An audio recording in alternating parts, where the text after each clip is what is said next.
Hey, and welcome to the Ambitious Bookkeeper Podcast. I'm Serena Shoup. I am a CPA and mom of 3, and I'm running a virtual bookkeeping business mostly from my home. You're in the right place if you're a bookkeeper, accountant, or an accounting student, and you know that your purpose is bigger than sitting in a cubicle. If you're ready to learn some actionable tips and strategies to help you start and grow a bookkeeping or accounting business, I hope you stick around. As we get into planning for a new year, there might be some of you who are planning on growing your team. I know that's one of the efforts that we are putting out there. What becomes important is learning how to truly lead a team and instead of manage. So what I wanted to do today was bring on a guest who is a leadership coach, and she helps new and emerging leaders with learning how to be a leader. So she helps people in corporate as well as new business owners who are building a team. So if you are kind of anxious and nervous about hiring because you're not sure how or if you can lead a team, I really want you to sit down and listen to this episode, take some notes. There's a section that's almost like a little mini coaching session. I was just being really vulnerable and talking about some of my struggles with leadership over the years. And Rhonda had some wonderful advice. So I hope you enjoyed this episode, and you can learn more about Rhonda in the show notes, but you can also find her on her podcast, Leadership Simplified. She is also the creator of Leaders Grow First, an online course that sets the foundation for a human-first leadership approach, which we will be diving into that approach on this podcast today. So thank you once again for tuning in. And without further ado, here is this week's episode. Welcome back to the Ambitious Bookkeeper Podcast. Today I have another wonderful guest. This is Rhonda Delany, and she and I also met in Heather Sager's speaking program. I just love all the women that I went through that cohort with. So I always tell people if they have an opportunity to go through a program as a cohort, that it is the most powerful experience, and you will build some amazing connections as you go on your business journey. So that's a side note. But welcome, Rhonda. Yes. Welcome, Rhonda. Thank you so much for coming on my podcast. I've already introed you, but can you go ahead and tell our listeners kind of who you are, what your message is, and then we'll go from there and dive into the topic that we have for today. Okay, well, I am a 62-year-old, married for 40 years to the quietest Irishman in the world, 3 daughters and 6 grandchildren. And I was canceled from my corporate job when I was 58 years old. One day I walked in and they said, your position has been eliminated. And if I'm perfectly honest, I certainly helped them make that decision. It was a private equity firm that bought the company. They came in and started doing, from my perspective, lots of detrimental things to the employees, to the systems, to the customers. And I was pretty vocal about what I thought about that. So I can't say that I was necessarily surprised. But at 58, it was like, okay, I'm too young to retire. What do I do? That through the next few months, that's how the People Gardener was developed. My leadership style, so much of it has come from the garden. I'm an avid gardener, and nature has so many lessons for us. If we would just stop and take the time to observe nature and get into nature and be a part of nature, it helps us in our relationships and just understanding how to work with people. So I created an online course, Leaders Grow First. I then developed my podcast, Leadership Simplified. And my mission is to help emerging leaders, whether they're new business owners or somebody that's just been promoted in a leadership role and they need help. So I'm very much focused on the foundational elements of being a phenomenal leader. And I do what I do because I believe that everyone should have a leader that embraces their uniqueness and is committed to cultivating their potential. It's all about them. It's always been all about them. Will always be all about them. So that's kind of me and who I am and what I do. Awesome. I remember when we met in Heather's program, I told you, I was like, I wish I knew that this whole industry of coaching existed while I was in corporate, because good Lord, I needed a leadership coach. Because I was one of those like people that I worked my way up the ranks. And so I was the controller. I was now responsible for the entire accounting team, but I had really not very many leadership skills. I knew how to get the work done. I think I have some qualities that are natural that enabled me to build a loyal team because I'm very empathetic, but that also was very detrimental to some of, the way that I led, because I tend to swoop in and rescue people because I want to make sure the work is done. And I also have empathy for people's personal situations. So I always was like, I wish I had you when I was in corporate. So let's start there, I guess. If you are working with someone who is kind of thrown into that leadership role, whether in corporate like I was, or maybe now they're running their own bookkeeping business, they've decided they need help, they're hiring, where do you say that somebody should start first when they're bringing on a team with building their leadership skills so that they don't end up in, with the wrong team or handling things in a not so great way? Yeah. The first thing that people really need to embrace is patience. Understanding that to create something, to cultivate something is going to take time. And the first place it's going to take time is getting yourself right and figuring out what your values are and what it is that you want to create. How do you want people to feel when they interact with you? How do you want people to feel if you have a brick and mortar? How do you want them to feel when they come into your environment? For me, the best place to start is understanding that leadership is simple. And I use an acronym for SIMPLE, and it's safe, intentional, maximized, people-loving environment. It is all about the people. It is all about the human connection. It's the human interaction. And when you keep focused on that, everything that you do is feeding into creating a safe space that's mental, physical, emotional for them, that it's intentional, that you are interested in them and getting them in the right spot, the right chair at the right time. And you're not just throwing people into a position and just letting them swim, that it's with intention. And that the maximized part of it is, Anna Nelson, she was in our cohort. She's the strengths coach. Yeah, I had her on the podcast recently too. Yeah. So maximizing the people, finding out what they're good at, how they operate, where they would best be suited so that they can come and do their work with ease and not frustration, because they're in a place that is actually pulling out of them everything that they are naturally. You talked a minute ago about there were parts of you that were just innately who you are that helped you in your role. We all have parts of us that innately are who we are that help us and hinder us, that cause us, that can potentially cause us problems. So maximizing, making sure, the only way that you are going to figure that out is by having conversations, by having interactions, by observing. And it's your job as the leader to make sure that people are in roles that speak to them and fulfill everything that they're good at and they like to do.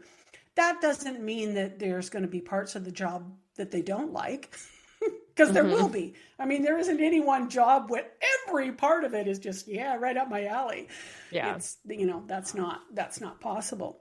And then just caring about your people, demonstrating that by the words that you say, how you say that, what you do, when you do it, how you do it. It's like, I go back to, I'm not going to say it's easy. It can be really challenging. You're interacting with human beings. We're complex, right? But it's not complex. The function of the role of a leader, keep it simple. And so for me, the prerequisite to caring is being interested. And if you don't care, you shouldn't be a leader. You should not be in a leadership position. That's an absolute. You must care. And caring is a choice. Being interested is a choice. And it's something that you have to work at choosing every single day to care and to be interested. A prerequisite, well, you've been through this with your degree programs, right? You have to take this class before you can take that class. It's a prerequisite. It's a requirement. So being interested is a must. It's not it would be nice to have. It's a must. You have to be interested. So being interested is basically broken up into 4 components, let's call them. You've got curiosity, you've got attention, you have concern, and you have involvement. All 4 of those is what you utilize in order to flesh out, I guess is the way you would want to say, being interested. So be curious. It is okay to want to know what makes this person tick. What do they like? What don't they like? Being inquisitive. No, you're not being the nosy Nelly, right? And getting all up in their business, but you're just finding out about them as a human being. What's their family situation? Do they have kids? Do they have a dog? Where do they like to vacation? What's their favorite color? What sports do they like? Do they have a favorite team? The reason why you want to know that is because that information is going to allow you to connect with them, because you can ask questions, you can make reference to, our darling inimitable speaking leader, her and her analogies, right, and metaphors. Yeah. When you understand what somebody likes and what somebody's really into, to help them accept information that you're giving, if you can relate that to something that's in their wheelhouse, they're far more likely to grab hold of it quickly, and to actually embrace it and use it and move with it. So curiosity, and then attention. Attention is both ways. It's passive as far as just observation, giving your attention to. It's intentionally listening, right? You're having a conversation and you are there and you are absorbing what's being said, so that at some point down the road, you can make reference to that conversation and what was said, because that instills trust. Whoa, she heard me. She listened. She actually remembered that conversation and what I said. That in itself is helping them to understand, wow, she cares. She cares about what I think. Mm-hmm. So then concern, it goes back to what you experience, the empathy and the compassion. That's part of being interested.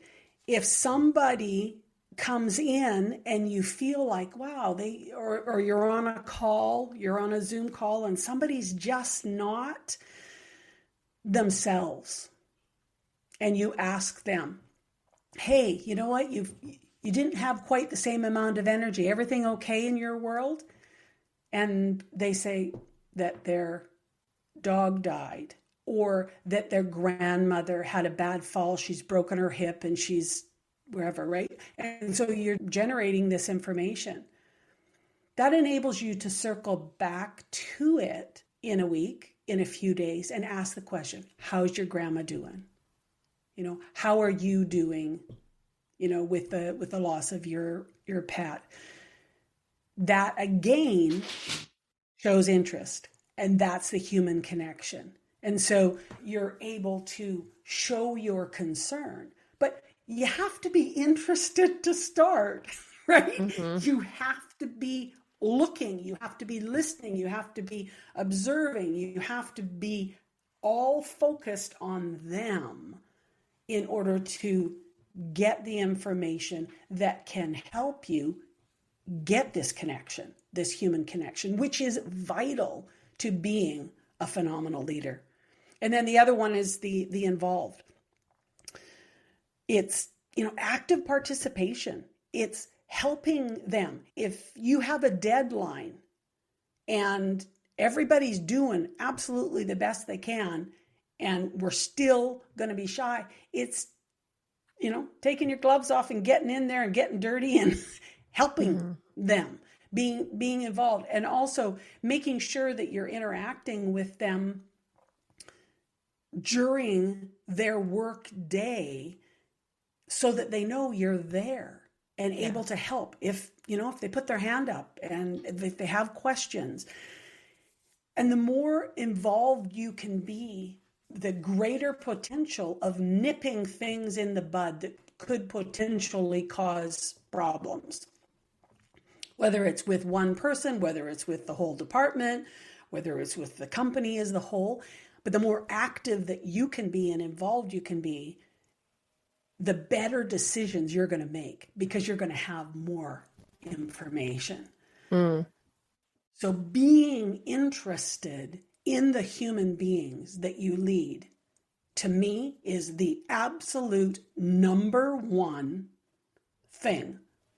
If you're a new leader, if you're a new business owner, or you've been moved into a leadership position, I'm going to go out on a limb here, and I want to say like 95% of your time should be focused on these human beings. Okay.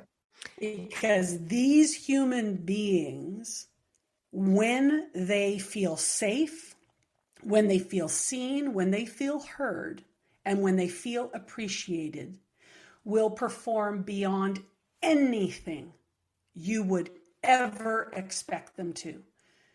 Because they love what they do, they love where they work, they love who's leading them, and they enjoy coming to work. Whether that is in a virtual way or whether that's in a brick and mortar, you want people to be tired at the end of the day. You don't want them frustrated and mad. You want them coming to work energized.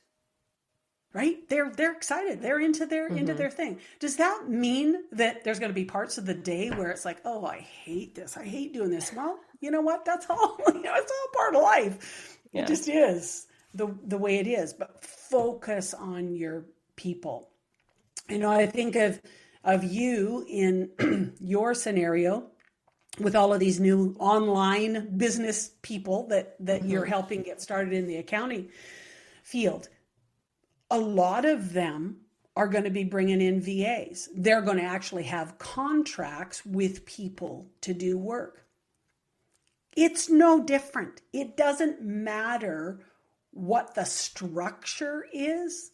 Human beings don't change. What we as human beings need, we need to feel seen, we need to feel heard, and we need to feel appreciated.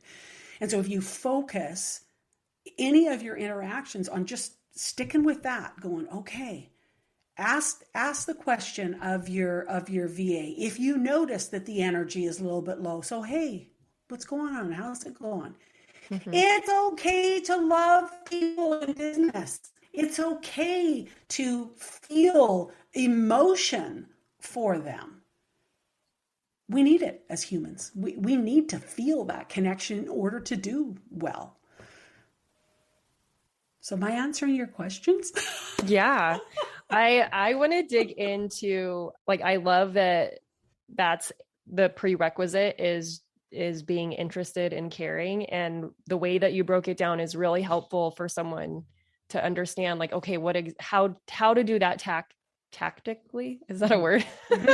Yeah. Like, Yeah. yeah, like how to do that, which was really helpful because for some of us, empathy is natural and it's a strength, but for some people, they really struggle with empathy. And I didn't really realize that, but I recently listened to a podcast where someone talked about how they practiced being more empathetic. And I think it was the guy that, I don't know if he co-authored it or he works for the company of The One Thing. Have you read that book? Mm-hmm. Yeah. Okay. So that whole world, and he talked about how he actually practiced being empathetic and tried to make it a habit. I'll link to that episode in the show notes if you're interested in listening, if that's you. But that was going to be one of my questions is, like, how does someone go about practicing that? Are you saying, okay, before any interaction with an employee or a contractor or anyone that I come into contact to, honestly, with our clients as well, because it goes, I mean, and with your family. I mean, this right. applies to every human being that you interact with. Seriously. Yeah, it does. So that's a good way to start practicing, is just practice it with every interaction that you have with a human, is to stop and be like, okay, am I being curious? Am I paying attention to them? Am I showing concern and compassion? And then am I actively participating and being involved? So my question for you is, I have my ideas of this, but what would you recommend implementing this in a practical way in a virtual environment? In a virtual, are you talking about like us right now where you actually see the human Not being? necessarily. So like if, for instance, my team is all virtual, we have Slack. So we communicate via Slack, and we have a process for that we've, kind of fine-tuned over time. And then obviously our clients we interact virtually with. So it's definitely different because we're not coming into an office and greeting each other every day. So one thing that we've implemented is we have a daily check-in channel in our Slack. Plus our team all works part-time. So the days that you are working, we try to check in so that everyone knows, like, I'm working today, you can ping me with whatever. And then we list out what we're working on, if we need any help with anything. And so I think working in a virtual environment, for anyone who is planning on doing this, it definitely has its own nuances because you're not seeing what people are doing every day, right? So it takes, I don't know if it probably takes a little bit more time to be a good leader, if I'm honest, because you have to check in on people, because sometimes people aren't going to raise their hand for help. They're going to try and power through it. You can't visibly see them struggling with things. So it does take a lot of extra time. So is that something? No question. There's no question the virtual scenario is different. From my perspective, it requires a heightened intention. Mm-hmm. Like you say, you're in an office, you can see people, and you can make observations and come to conclusions about what you hear and what you see, right? And then you take an action. The virtual end of things, you're not getting those signals. Right. Yeah. So you have to intentionally go and search for those signals. Getting to the human connection. When you're in your Slack channels, make some conversations about the humanness, about the person, about their life, about what that kind of thing. Don't make it all about the tasks at hand. Have a conversation, because that's what you do when you're in person. It's so easy behind a keyboard to be, what's the word I want? Transactional. Literal isn't the right word, but just everything's stripped down. It's only the text. Yeah. Right. No emotion. It's not there. So make sure that you're working at putting some of that in when you're having these conversations. I am a huge proponent of voice. Don't necessarily have to see somebody.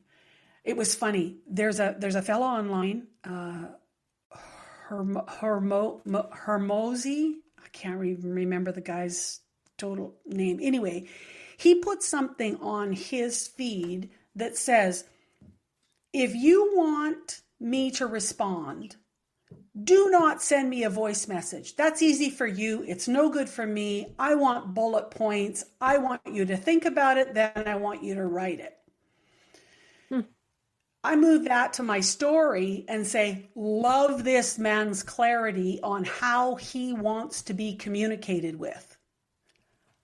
However, for me, voice message all day, every day, because I want to hear the emotion. I want to connect with the human being, not necessarily with the thought in the head of the human being. Like this guy, he needed numbers and he needed some analytical stuff, right? In order for him to help. But for me, I want to hear you. So something in your, I don't know, does Slack have the ability to have a voice? Or is it all I don't text? think it does. There might be like an add-on app, but that's what I just jotted down a note of. There might be, but I don't think there is. But there's Voxer. Right. So Voxer. I do that with some people on my team too. Yeah, because it's the humanness, and you can pick things up from people's voice. You hear the emotion, you hear the intent, you hear the love, you hear the concern, you hear the frustration, right? That you don't necessarily pick up in text. You know, it's interesting. One of my first clients, he came to me. It was so funny. He said, I've discovered, since he's a new business owner, so lots of new stuff going on. He says, I have no compassion. Like, how do I get, like, I seriously, I don't. It was all about, this is your task. Like, screw whatever you're going through in your life. Just do your task. Yeah. Learning to interact with people and learning that it's about them. It's not about you. They will get your task done if they feel confident and comfortable and encouraged in their task. They will. Human beings are amazing. Absolutely amazing. So voice for me is big. So if you're only diversify your channels of communication. Now there's going to be some on your team that will say, Serena, just shut up. Just send me the text. Like, put it in the thing. I don't want to listen to this message. And then there'll be others like, oh, it was so good to hear your voice. I was so frustrated with this one task. And after I heard what you had to say, it was great. I was able to go back and do my thing. So definitely diversify and make sure that you've got some visual happening as well. Human beings, we need each other. Yeah. That's the way we're built. So it's not like it has to be all of them all of the time, but just make sure that you are incorporating all the different methods. And don't forget snail mail. That card, you know, you send, you're thinking about somebody and you appreciate something that they did for your team. They managed to get something to you quicker than you expected. Send it in the mail. It's a delight to get stuff in the mail because we so rarely get things in the mail. Yeah. Right? Yeah. For us, we have a weekly team huddle. So we do that daily check-in in Slack. And then every week we have a 30-minute meeting where we kind of just go through updating everybody and be able to have like a back and forth conversation. Those used to be an hour. I've cut them down to 30 minutes so that we can try to get more done in less time. And then I try to have a one-on-one every week with my team as well, with each person on the team, where, I mean, when I look at my calendar and I look to see how much time I'm spending meeting with people and doing the face-to-face on Zoom, it is a lot. So I know there's a recommendation. I've heard some people say you should have no more than 5 direct reports, probably because that if you are doing it right, if you're doing the weekly meeting rhythm with everybody, it becomes a lot. And then you don't really have time to do your stuff too. But you said 95% of your time should be spent dealing with your people. So I guess I'm on track. We'll be back after a quick break. This episode of the Ambitious Bookkeeper Podcast is sponsored by my brand new free training, The Ultimate Guide to Creating a Profitable Bookkeeping Business. In just 1 hour, you will learn 3 keys to creating and launching a profitable bookkeeping business. We will map out your path to creating a bookkeeping or accounting business that keeps you in control of your time, priorities, and expertise. From someone who built a 6-figure firm on part-time hours. That's right. You can stay in control of your time, keep family as your priority, and serve your clients well. It just takes a little strategy up front, and I'm going to help you with that during this free training. So head over to the show notes to sign up now for the next training and find out how you can choose the work you do, kick imposter syndrome to the curb, use tech to be super efficient, which all leads to a profitable business. Just head on over to ambitiousbookkeeper.com/training, and I will see you there.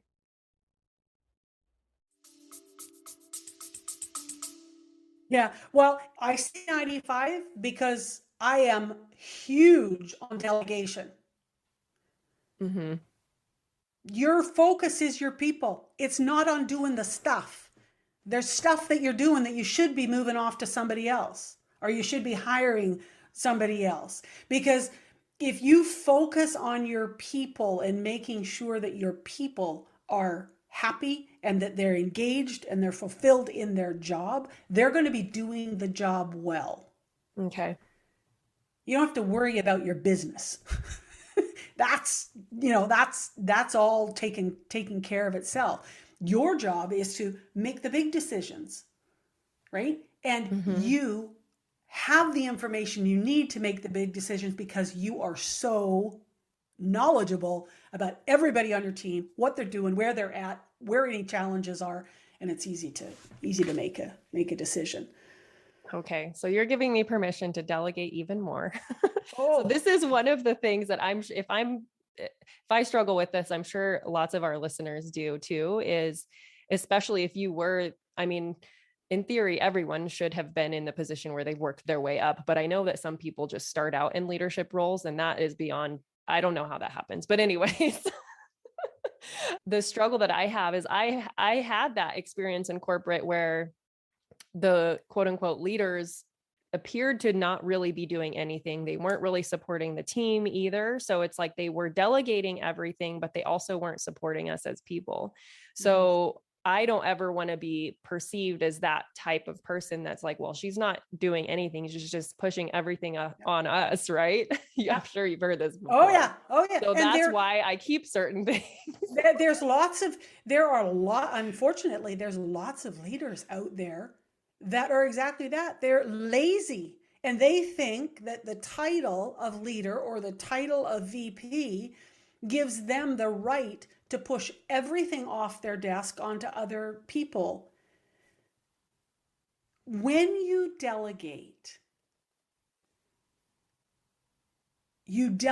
with authority, not just responsibility.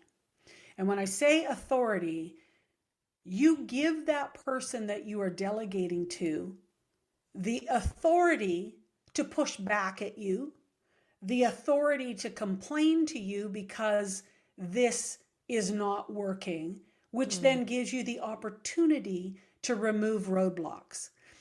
When you're leading, your job is to make sure that every person has everything that they need in order to do the job you've asked them to do.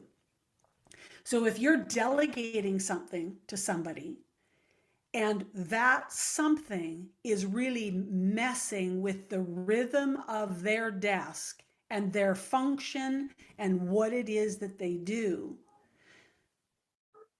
you have to be okay with them pushing back and saying, whoa, wait a sec here. this isn't working. Are you sure that I am the right person that this should go to?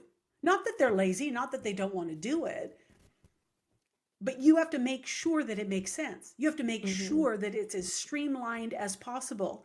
And it could be that this person goes, Serena, okay, yeah, I get that. Yeah, I can do this, but why are you doing this way?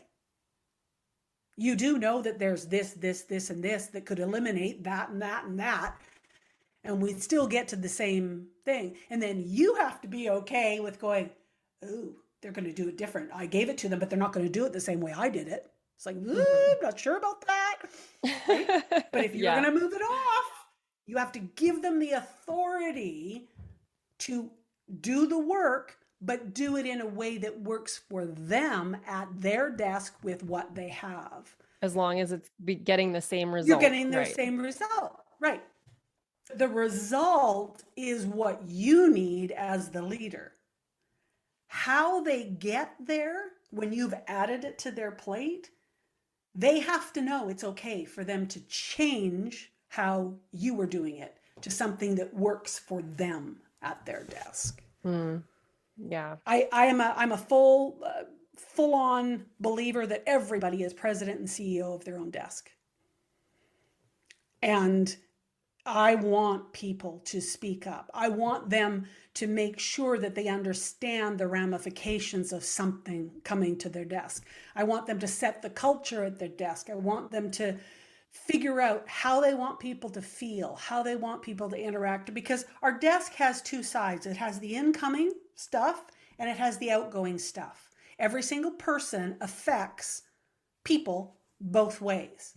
And so when you take ownership of your desk and you've got incoming stuff like this that you're delegating, you need to have very clear understanding. What are the expectations?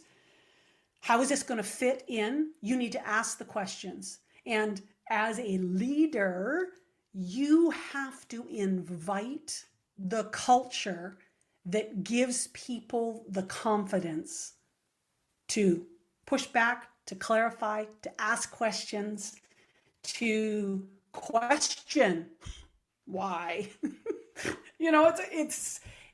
It's when people understand that they have the authority, they are far more likely to come up with phenomenal conclusions, phenomenal ideas on how it can happen.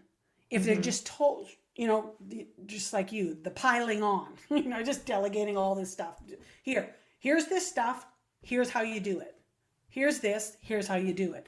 If you present saying, hey, I need to take this off my plate. I think that you are the best person to take on this task. Have a look at how I've been doing it.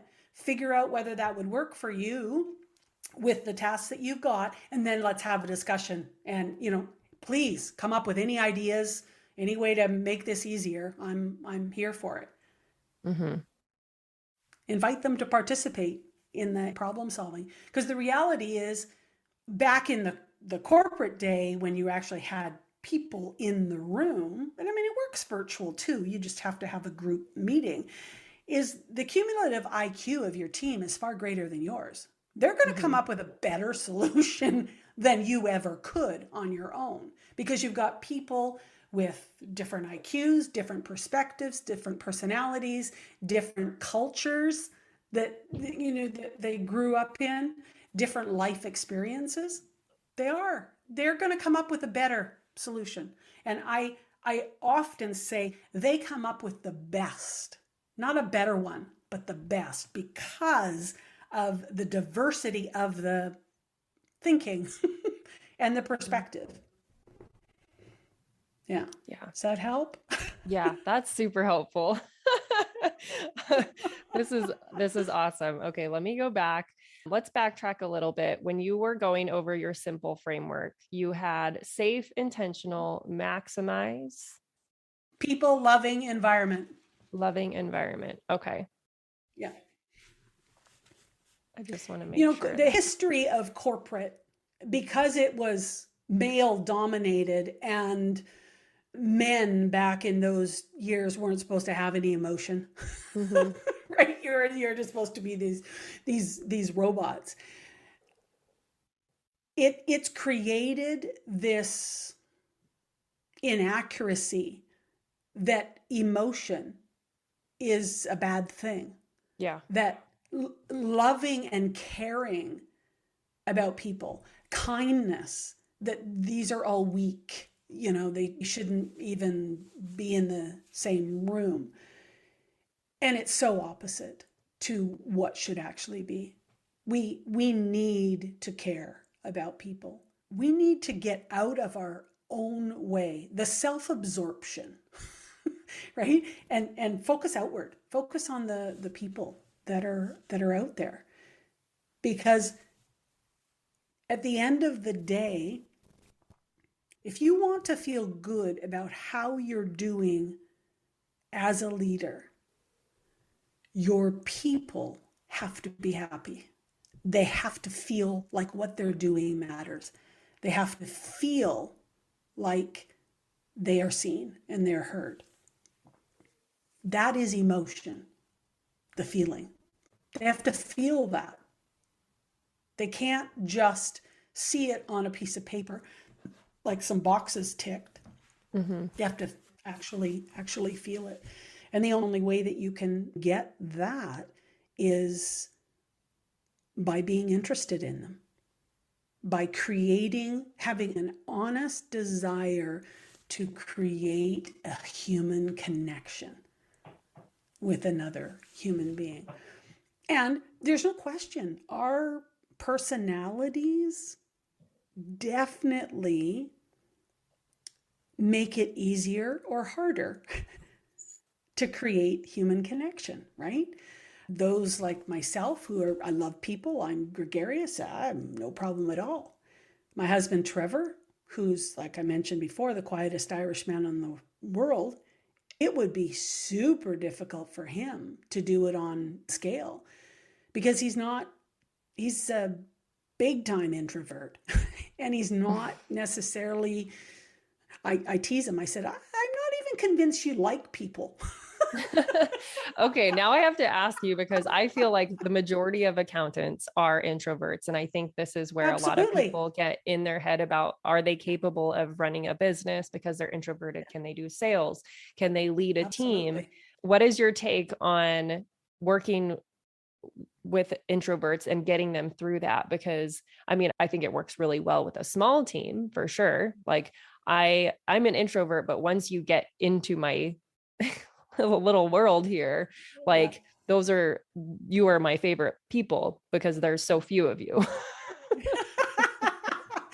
There's no question. It's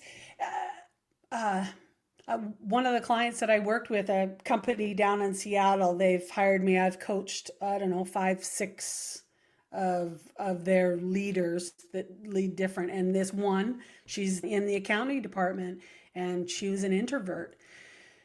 She found it challenging, but part of the reason that she found it challenging is because she hadn't found her voice.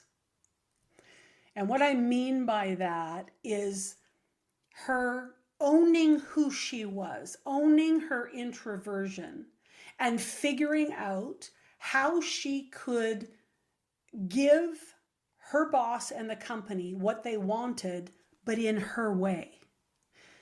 They would say, well, I need you to speak up more in these virtual meetings that we have. Well, that's not her. And from my perspective, whap those guys up the head. You shouldn't expect that from her because that's not her wheelhouse. Again, going back to being interested in the person.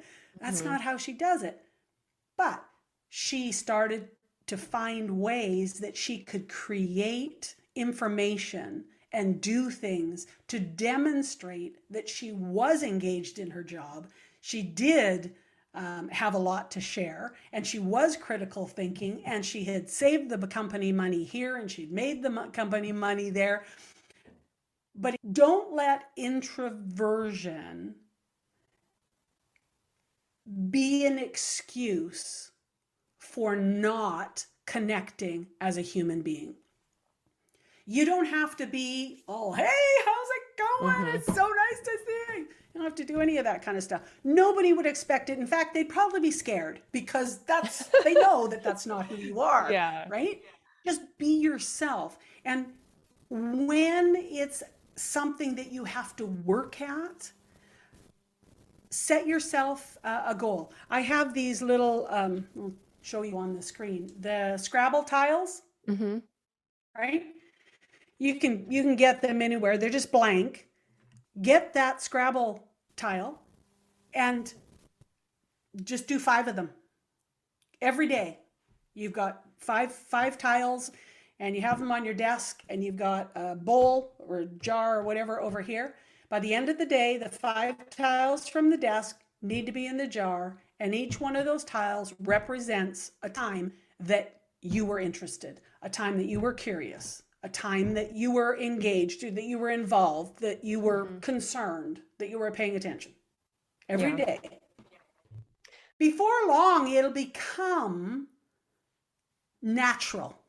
Yeah. Because right now, an introvert has to work at thinking about having a human interaction, right? You have to think about that. You have to actively engage yourself in making the choice to have an interaction.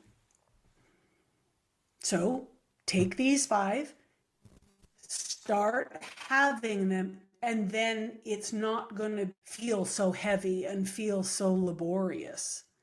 The reality is, you think about people, you have all sorts of thoughts inside your head. You have all sorts of care, you have all sorts of concern, you have all sorts of attention, you have all sorts of curiosity. It just doesn't get expressed. Yeah. Right? It's not that you don't care about other human beings. Of course you care about other human beings. But it's going that next step and actually expressing that with words or an action. That's the challenge for the introvert. And it's definitely something that takes more concerted effort. Absolutely. Now, for an extrovert, the concerted effort is shutting up. Right? Yeah. Reading the room and knowing, okay, no, I shouldn't. So each style, I guess you would call it, has its own challenges. It's just like our strengths. Sometimes our strengths are our biggest weakness. Well, this has been amazing. I feel like I just got a little coaching session and hopefully someone listening feels the same way. If someone wants to go deeper, learn more about how you work with people, where's the best place for them to find you and maybe voice note you? Yeah, voice note. Yes, please.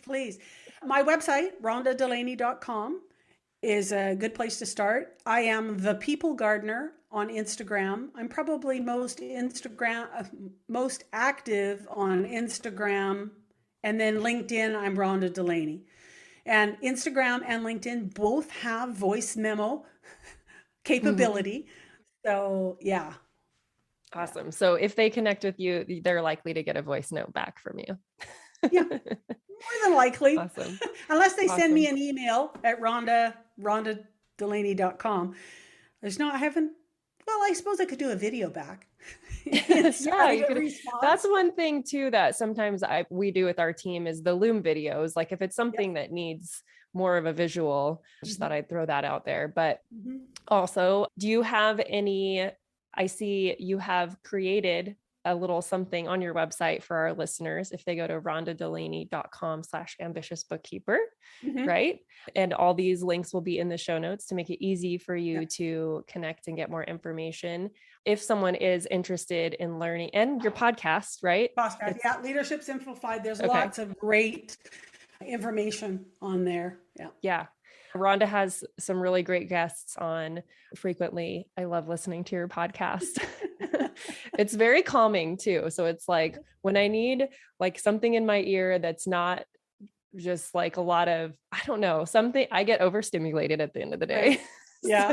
But sometimes I want to listen to something while I'm cooking dinner, and your podcast is one of those ones that keeps me calmer and not overstimulated, but also learning. Definitely check out her podcast and connect with her on social. And thank you again so much for coming on here. Yeah, absolutely. Love it. I did my first live event last week, and I tell you, I need humans. I love humans. I need more humans in my life. Yeah. And I'm over here like, less humans. No, I do like humans. Once I connect with somebody, it's like a deep connection. I don't like small talk and surface level relationships. So anyway, thank you again so much. And we will talk to you guys next week. Bye.